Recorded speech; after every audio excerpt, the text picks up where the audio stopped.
What we're going to do next is rejoice in an outstanding order member whose generosity to the order has just been absolutely amazing.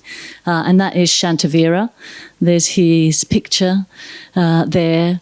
He hasn't been able to make it here today. It would have been lovely to have him here to rejoice in him in person, but he's just not quite well enough at the moment. But we wanted to take this opportunity to rejoice in him as thoroughly as we can in this type of order gathering. And I've just been so happy to have the chance to get to know him.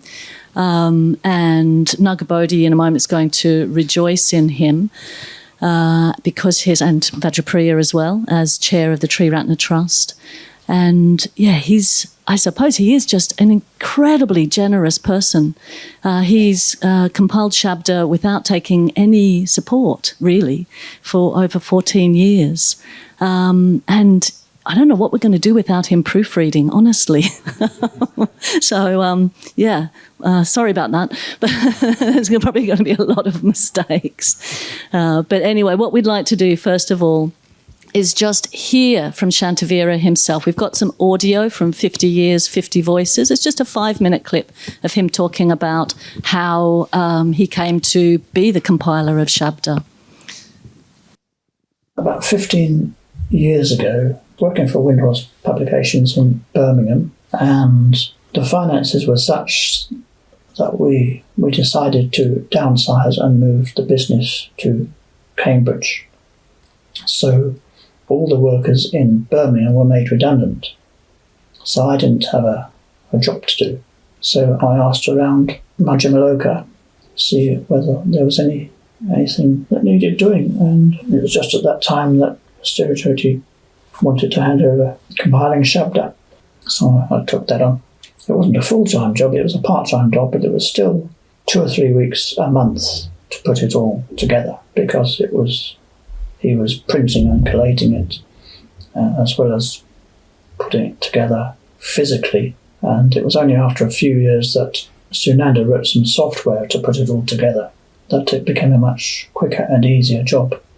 And then a few years after that, we decided to outsource the printing to the university printer, because the university is used to doing confidential material because they do exam papers and that sort of thing. So, as a bit of a favour, the university agreed to take on printing and collating Shabda, which has saved me a lot of work. We had a big duplicator and a big collator, and it would take several days to print and collate Shabda, because we were printing up to 1,000 copies, because electronic versions were quite limited. We didn't have ebooks or anything like that. We didn't have a PDF Shabda or anything like that. That took several days to print and collate and staple. And there was a whole team of us who would do the mail out. And of course that had to be coordinated. You had to make sure you could find a day on which everyone was free to come into the centre and do it. There were about 6 of us mailing out Shabda, which I can now that we're down to 350 copies, I can do it all on my own. But I do enjoy reading the reports as they come in, and particularly the eulogies, actually. I found that they're one of the most inspiring and moving things in Shabda. Now that Shabda is a bit thinner, I don't impose the 1,000-word limit quite as strictly as I used to, and people don't like their reports being truncated. And for the sake of a few words, it hardly seems worth the bother. And my main project at the moment is to stop doing Shabda. At the moment, Shabda has to be put together on 3 different computers, because the software that was written for it doesn't run on my newest computer, so I have to run it on an old computer. And some of the compilation is much quicker and easier to do on a Windows 3.1 computer. Well, it's actually done under DOS, it's not done under Windows. And DOS is very quick. So I'm using 3 computers. For several years we've been promised a new version of the software, which hasn't yet materialised. Once we've got some software that can work on one computer, and it'll be practical then to hand it over to someone else to do. Why do you think Shabd is important? Because it's it's the order newsletter, so all the news is in there. What's happening, what's going to be happening, what's available. But also because it's people communicating with their fellow Sangha members and people they might not have met or who you might not know, reporting in on their Dharma lives, their meditation, their dreams, their hopes, their tragedies. I mean, all life is in there, really. And it can be very inspiring to read how someone's getting on with their Dharma life.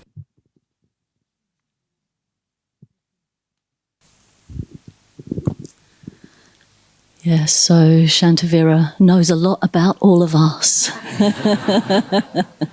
over many, many, many years. So he's holding a particular kind of collective, memory or something of the order in a particular way. But I'm going to invite Nagabodhi to rejoice in Shantavira now, who worked with him mainly at Windhorse Publications. Shantavira is quite a mysterious man. He has his finger in lots and lots and lots of pies because his generosity is just so enormous, and he loves the order. So Nagabodhi might tell us a little bit more about that. So if you'd like to come up, Nagabodhi.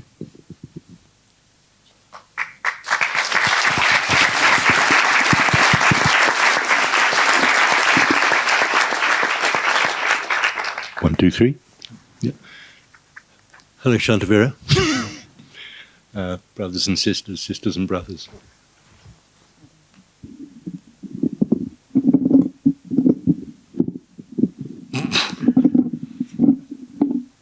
Thank you. Oh, what to say about Shantavira? I saw him last week. I went up to Birmingham to see him, and first thing I'll say is he was working. He was in his office working because it was a good day. He'd had some tests, and the doctors were quite happy with the way the chemotherapy is working. So, he could, he's hoping, he'll be around, for a few years. One never knows. But just to say, the news so far was good, and he's taking every day, as he always would. He's taking every day, sort of as it comes. Whether some days have been quite painful with back trouble, not particularly related to his cancer, but he's doing very well with it. And as soon as he can, he's out for a walk, and then he's working, just carrying on doing what he wants to do. We spent time over lunch trying to work out when we'd started working together. We just couldn't remember it, so it goes back so far, and it began in a way so gradually. I said the other night that the early days of doing books and magazines involved a lot of volunteers, and he was one of them, as a typist, as a proofreader, and in all sorts of ways, just helping out. And just gradually something sort of, as it were, cohered or congealed or happened until he became really, probably along with Kulaprabha in terms of an internal team, that, the other indispensable person, the three of us probably, form the core. His ability to type, to proofread, to make indexes, I'm trying to remember all the skills he brought.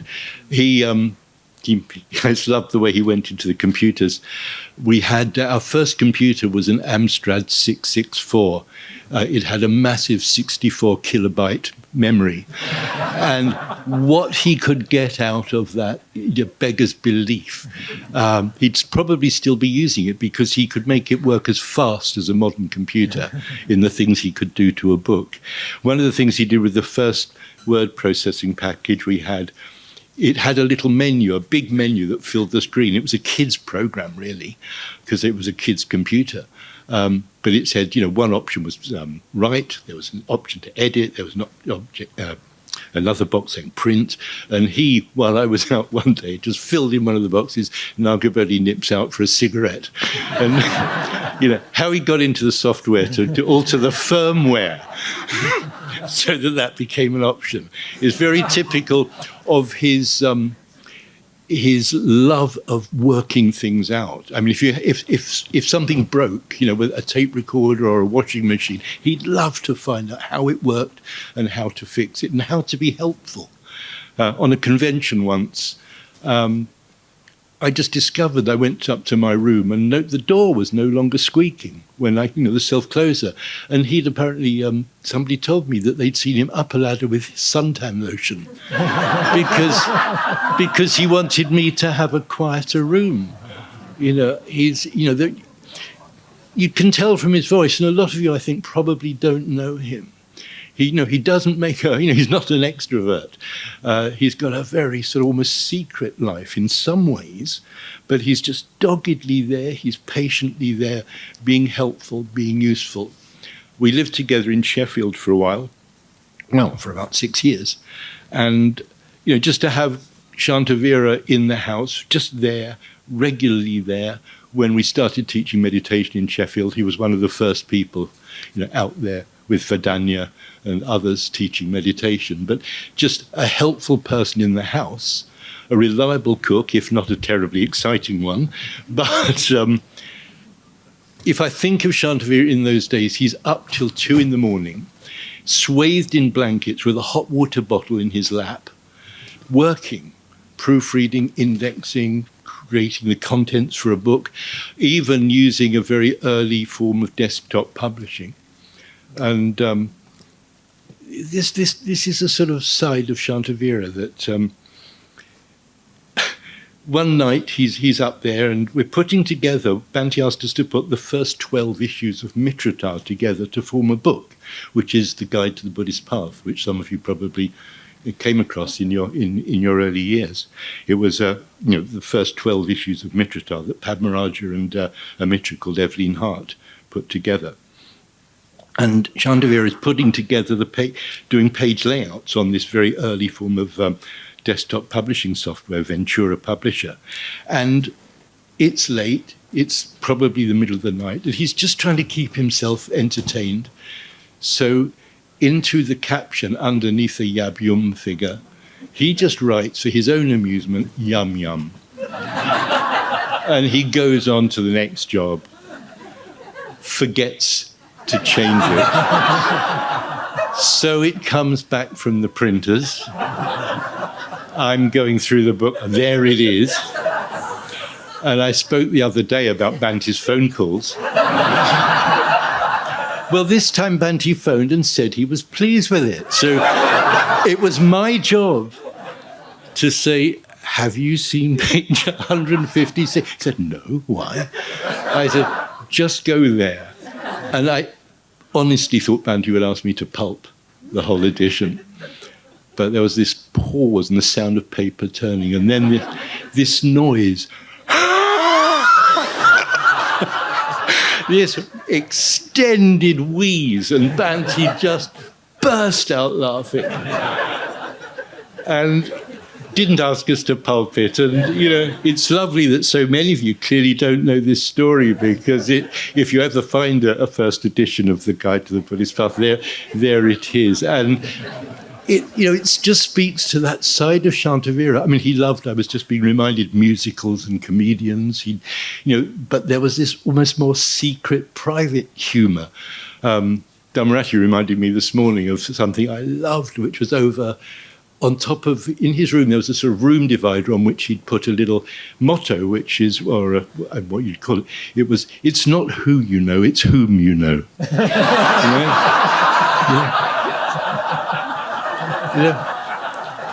And it's just that secret sort of smile behind the warmth, behind the willingness to work, the kindness, the heart. We were walking up a hill. If you come out of Sheffield on the A57 towards Manchester, you see in the distance something that looks almost like a peak, a little mountain almost. But when you get to it, it's not at all mountainy, but it's quite a high hill. And we were climbing it one day together, just walking up the path. And I was lamenting the fact that the Forestry Commission had cut down an awful lot of the trees.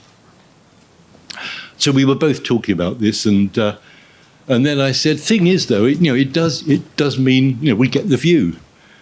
And Shantavira just said, yes, but you've got to turn round to see it.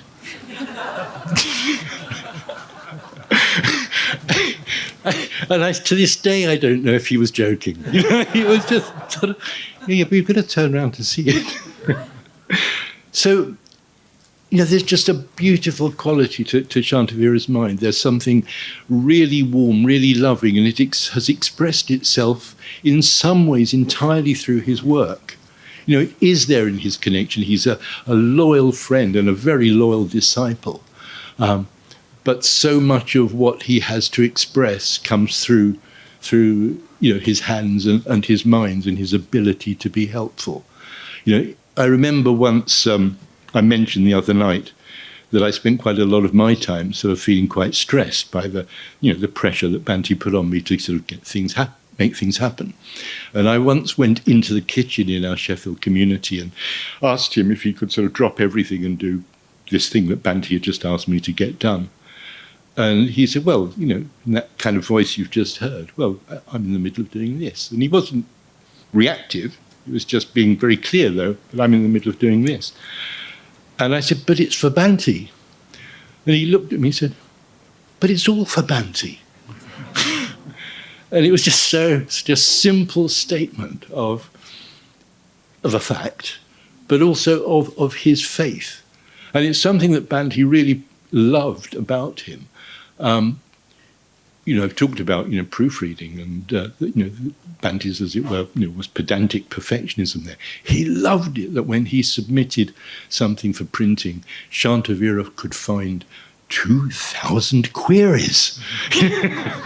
Shantavira just watched his stuff, and Bhante never, the more queries or issues Shantavira found in Bhante's writing, the more Bhante liked it. Not many people would have got away with that, but Bhante so appreciated that someone else kind of shared his love of detail and getting things right. So, this is just a fraction of what I could say about Shantavira. I haven't even looked at this piece of paper, but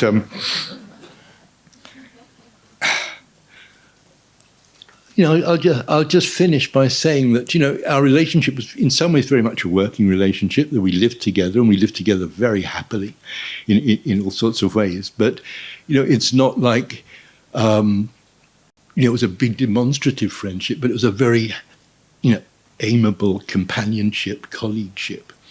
But I remember on the day they held a tea party when I finally handed over the chair of Windhorse Publications. There was a tea party at Marjamaloka. Bhante was there, and we were eating biscuits and drinking tea, and I think I was asked to just say something. And at one point, I just turned to Shantavira to say something, and I just burst into tears. And I'm doing...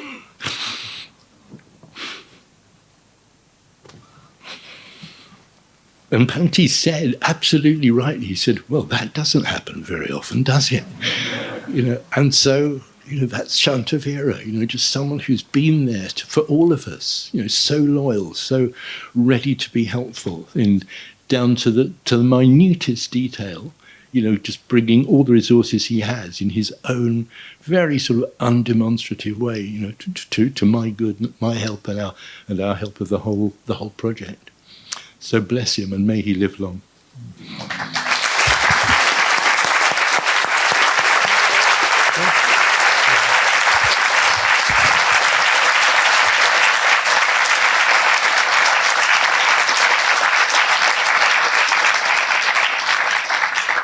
Thank you so much, Nagabodhi, for that delightfully warm, evocative sense that we can get of Shantavira. Because he is a mystery man, it's easy to not quite notice that he's in a room. So it's great that we can bring him to mind in this occasion.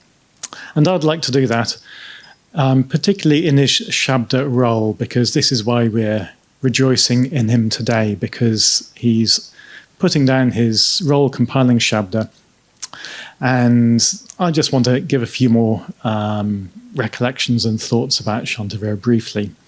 I've worked with him just since 2016, when I started working for the Order Office. And yes, he was already well into the role of compiling Shabda for us.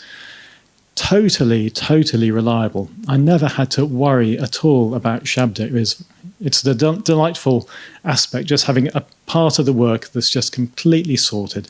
He would just turn it out month after month after month, and incredibly undemanding. But the other thing about Shantavira is there's a total lack of personal drama. It's quite unusual. And it's the same with his illness. You know, he got this diagnosis and there's no drama. He's just getting on with the next thing. And we'll see how that goes, and then he'll get on with the next thing. And like Nagabodhi said, there's no kind of reactivity that I've noticed in him. It can be very firm, it can be very clear, especially when it comes to syntax and grammar. He can really know his mind there.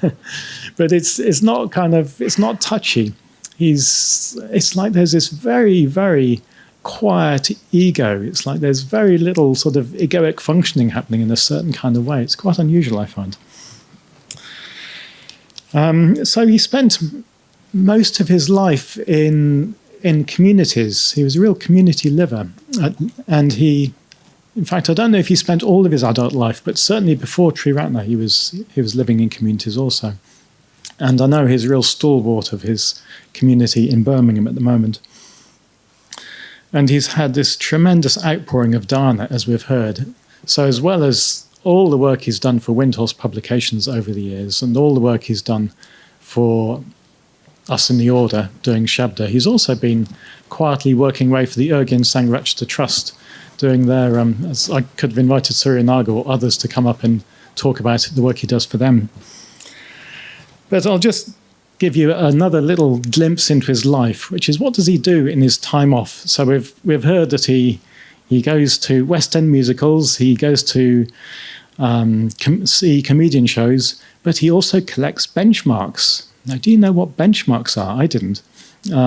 It's part of the way that the national, the Ordnance Survey maps out the country. There's all these little points where the height above sea level is measured, and somewhere online there's a whole database of these benchmarks. And he is going through the whole greater Birmingham area, square kilometre by square kilometre, finding these benchmarks and mapping them out.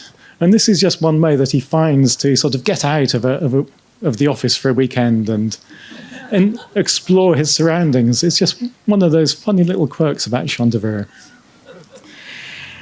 Anyway, now I'd like to introduce to you Taranita, who's going to become our new Shabda compiler. And you heard that Shantavira had been slightly disappointed by the lack of a forthcoming software to replace his 3 computers running DOS and Windows 3.1. Well, we think that this is forthcoming very shortly, and Taranita is going to be the man to take this forward. So if I can invite Taranita up.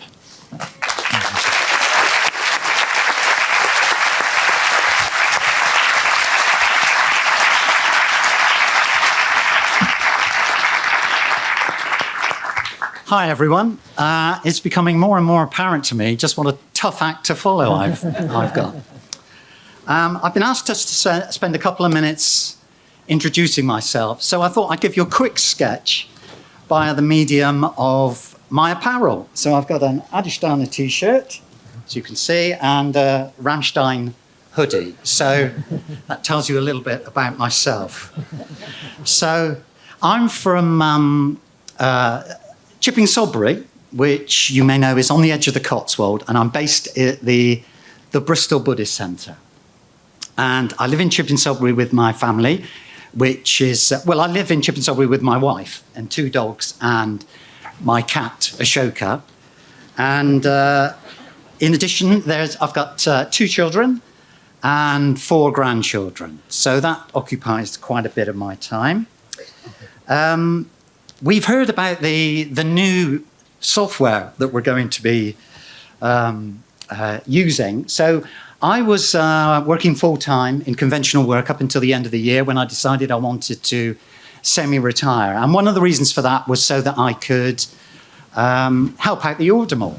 So when this opportunity came along to take on the compilation of Shabda, I thought this looked great. It looked like, it matched the skills that I have, and thankfully Aryajaya and Vajrapriya seem to agree with that. So I'm taking it on, and I'm very much looking forward to my first work in a team-based livelihood business. It's very exciting, and the new software is almost ready, so that is quite exciting.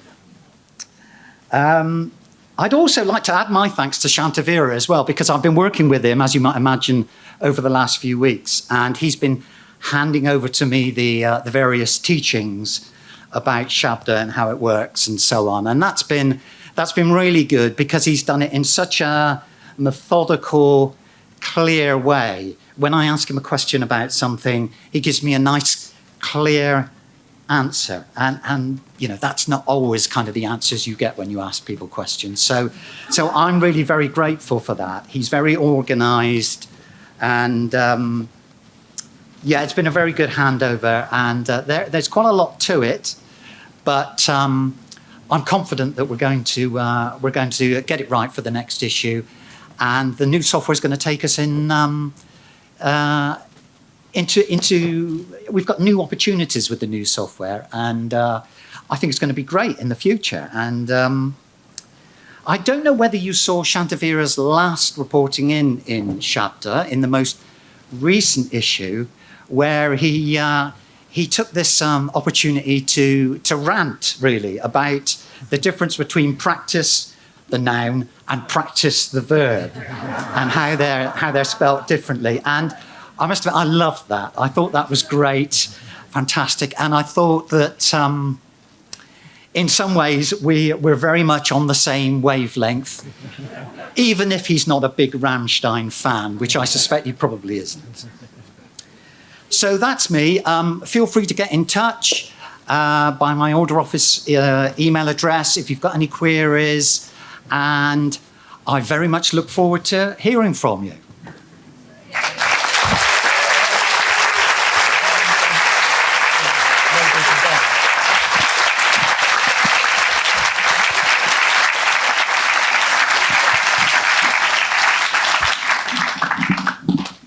Yeah, wonderful. It's really nice to get to know Taranita. And so it's a wonderful opportunity when somebody passes something on for somebody else to step in and, kind of contribute to the order in this way. So thanks very much, Taranita, for receiving the call to Shabda, which is really important to us, one of our main forms of communication.